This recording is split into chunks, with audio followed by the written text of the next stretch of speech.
Simpleng lutong ulam sa hipon pero masarap. I-try nyo na rin ito mga mare, napakadali lang niyang lutuin at sigurado akong masasarapan kayo nito. Tara, samahan nyo akong magluto. Nagpainit na ako ng kawali, magtunaw lang tayo dito ng 100 grams ng butter. Kapag natunaw na, ilagay na natin yung ating bawang. Igisa lang natin ito hanggang sa lumabas na yung kanyang aroma. Bali, isang buong bawang pala ang ginamit ko dito. At kapag okay na, pwede na nating ilagay dito yung ating binili na hipon. Nasa 200 pesos lang naman ito. Lutuin lang natin ito ng saglit hanggang sa magkulay orange na siya. Ayan, okay na ito. Hanguin muna natin para hindi siya ma-overcook. Then, set aside lang muna natin. At sa puntong ito, pwede na tayong maglagay ng ating mga pampalasa. Maglagay na tayo dito ng mga 3 kutsara ng tomato paste.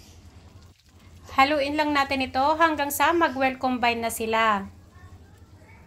Kapag well mixed na, pwede na nating ilagay yung ating 2 sachet ng oyster sauce. Ito ay katumbas ng 4 na kutsara. Dahil nainom ng mga kasama ko yung Sprite na ilalagay ko sana dito, ito na lang Coke ang ilalagay ko. Pwede rin naman. Ilalagay din tayo dito ng paminta at konting asin. Inamihan ko na yung paminta para hindi na ako maglalagay dito ng sili. Pwede rin naman kayo maglagay dito ng sili. Haluin lang natin ito hanggang sa ito ay kumulo na. At dahil nga maasim yung ating tomato paste, naglagay din pala ako dito ng konting asukal.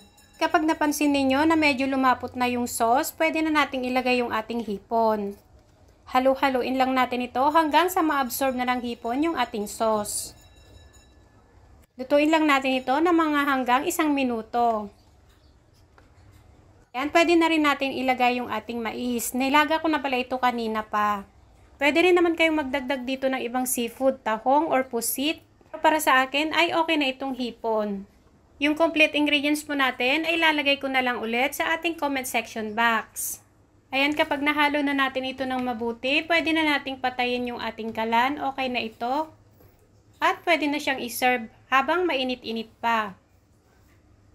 At kung nagustuhan ninyo ang ating ulam recipe ngayon, pwede pong pa-like and share din. Mag-comment po kayo sa baba kung taga saan kayo para ma-shoutout ko po kayo sa susunod ng ating video. Shoutout syempre sa ating mga masisipag na OFW at sa ating mga subscribers and non-subscribers. Maraming salamat po sa inyo. Shoutout to you Ma'am Inday Sara Vlog ng Pasig City, kay Ma'am Carol Tulyaw ng Pangasinan, Ma'am Remedios Olaviaga Crisol ng Tagkawayan, Quezon.